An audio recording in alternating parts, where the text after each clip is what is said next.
productive roundtable discussion with our law enforcement partners, our prosecutor's office, discussing the different issues that we face here in Laredo, particularly in the border, with issues that have been developing over the local team, our federal partners, all the agencies from Border Patrol, Chief Hudek, his team, and HSI, as well as DEA, ATF, and of course our prosecutor's office with our DA, Isidro Alanis, who was here to have that discussion with our Attorney General, and in ways that we can better the way we work our cases, specifically with prosecuting cases, changes that might be needed to better work the different issues that are coming up in our border and across the Texas border as well. To continue this, I'd like to ask our Mayor, Pete Saenz, to introduce Attorney General Ken Paxton and have a question and answer here with the media. Thank you very much, Chief Trevino, and good morning. Buenos dias a todos ustedes. Thank you, the media, Spanish-speaking media as well. And of course, we have, before we get to General Paxton, briefly, we do have council members Ruben Gutierrez from District 5 and Merck Martinez III from District 3. Thank you, and of course, our city manager and staff.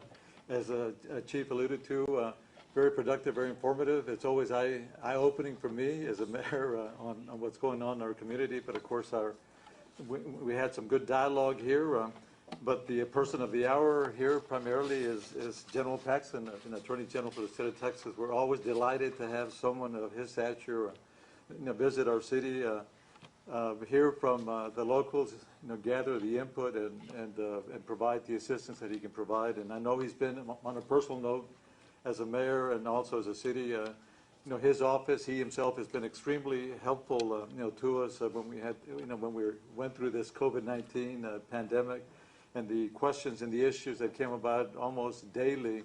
His office was very receptive and very prompt in providing assistance. As recently now with the vaccine tourism as well, his office was very, accommodating as well, and provided the, the answers or the reassurance that we as a city needed to move forward on that. But aside from that, let me get a little more formal. This morning with us is a Texas Attorney General, Ken Paxton. He's the 51st Attorney General of Texas. His first major initiative as Attorney General was the formation of a special unit dedicated to combating human trafficking in Texas. During its first year of existence, the Human Trafficking and Transnational Organized Crime Section helped arrest the chief executive officer of Backpage.com and coordinated to facilitate the permanent shutdown of the page, the largest online sex trafficking marketplace in the United States. During his tenure in office, Attorney General Paxton has won major cases for Texas on immigration, school rights, environmental protection agency rules, and religious freedom. I present to you Texas Attorney General Ken Paxton. Welcome, sir. Well, I want to thank Mayor Saenz and Chief Trevino for hosting us so graciously today. Obviously, this is not just an issue for a local community. It is a state issue. It is a national issue of incredible importance, and it's really an honor for me to be here with these amazing men and women in law enforcement and with the city and with the county who are doing so much good and really doing everything they can to make a difference to stop this illegal, these cartels from doing what they're doing illegally.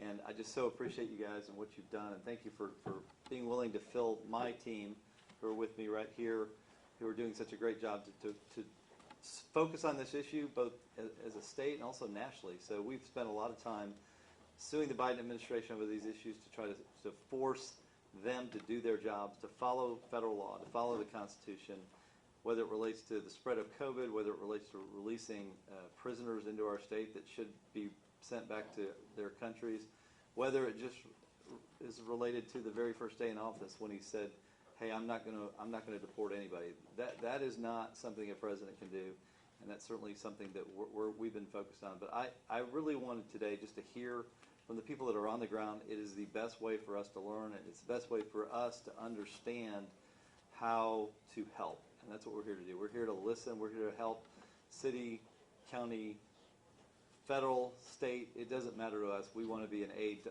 all who are involved to make a difference in this issue. We're about to head to the border to get a tour so we can see what's going on the ground.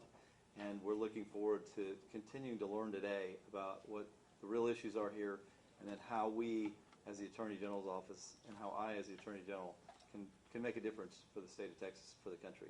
So with that, we'll be happy to take questions. I'm sure any of these guys and my team will be happy to answer questions. If I don't know the answer, I certainly know who to go to. Yes, ma'am. What were some of the issues that they pointed out that needed to be addressed?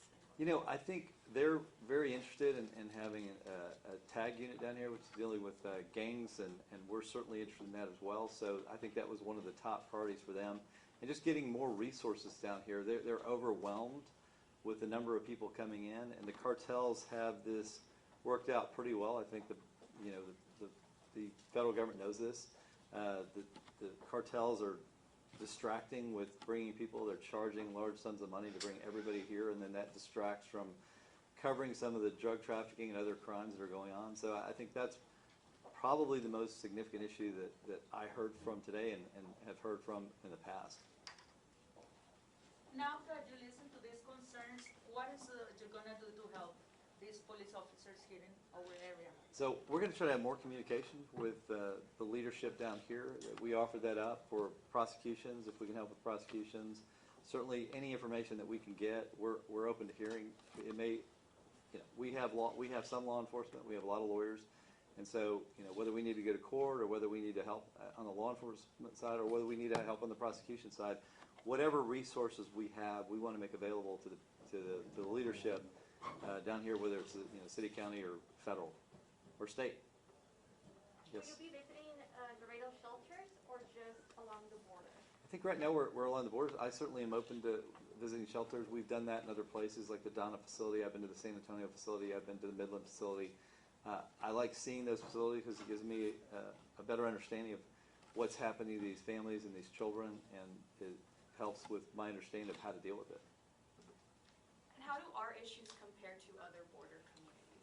I don't know if you've spoken to that. I think very similar. I think there's a higher degree of sort of non-family members, individuals, singles coming through here. That was my understanding, that you have a little different mix of types of people that are coming through here.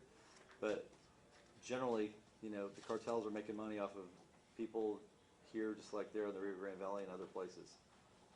For you, what is the most concerning thing? You are visiting other areas in the border, and what is the things that more concern you? I think I'm most concerned about the power that the cartels are getting from this, the money that they're making, how it's emboldening them, and how it's providing them with greater resources to continue their crime spree and to basically become a major force along the border, and then even within the United States as more people come in and they have access to them, and they've basically been paid to bring them here. They continue to keep in touch with them. That becomes an issue not just for Texas, not just for the border, but for Texas and the rest of the country. After this round table, what's next? What are your thoughts on all the issues out here at the border? So, What's next? What's it gonna do? I mean, after you've been seeing all the issues. So for us, it's I think the relationships that we develop down here help us have better communication, so that we can be more in day-to-day or week-to-week communication, so that we better understand the issues here. I mean, one of the frustrations I have is you have our national government who's responsible for so much of what happens on the border, and they won't come down, the leadership won't come down here and see with their own eyes.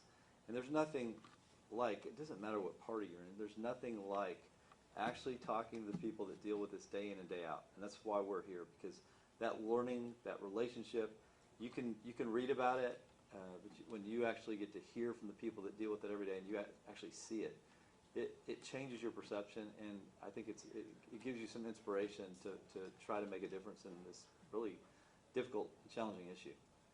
And how have the border issues changed since you last were here, which was like 2017, 2018? Yeah, so I've been in other parts of the border. I would say that it's just gotten worse. I mean, this idea that we have an open border has created real challenges for our law enforcement, for our border security people, for the cities along the border. It's created just a greater number of people to deal with, both good and bad. I mean, we obviously have children that we have to find ways to protect. We've got lots more of those, but then we also have more issues with drugs, and we have more issues with human trafficking that have grown really greatly because we've basically invited it as a nation. And when you do that, the consequences are pretty great for the border for the state of Texas. Are you working very close with the Biden administration about these issues over here? I'm sorry, sir? Are you going to work closer with the Biden administration? You're being suing the administration? We have tried. We are encouraging that connection. We have gotten very little response back, but we would very much appreciate the opportunity to give them some insight. We would love it if they would come here and see for themselves what's going on, and create more transparency and less secretiveness about what's actually happening with these facilities and what's actually happening on the border. So there's going to be another roundtable with the federal government. Well, I think that's great. I wish the leadership would show up. I know that you've had some congressmen down here and some senators. I applaud them for showing up. But I'd certainly appreciate leadership of this country that are making decisions. Before they make those decisions, how about calling the police chief here, Police Chief Trevino, or calling Mayor Sines and getting their opinion on policy, since they're the ones most affected. One last question. What have you heard from the federal law enforcement officers? Are they overwhelmed? Do they have enough agents on the ground to deal with this? What I've heard just along the border in general from federal law enforcement is that no, they've got too many people coming across, and they're being distracted from their primary mission, which is keeping people out that are here illegally and dealing with the drug trafficking and human trafficking problems. So no, they don't have enough resources. Given the policies of this administration, it's difficult to imagine what the resources they would need to take on the challenges that they've unfortunately been given by the administration. Thank you all very much, and really appreciate it. We're going to head to the border. Thank you. Thank you. Thank you. Thank you. Really appreciate it. Thank you, sir. You guys have a great day. Thank you. God bless you. Thank you very much. Oh, yeah.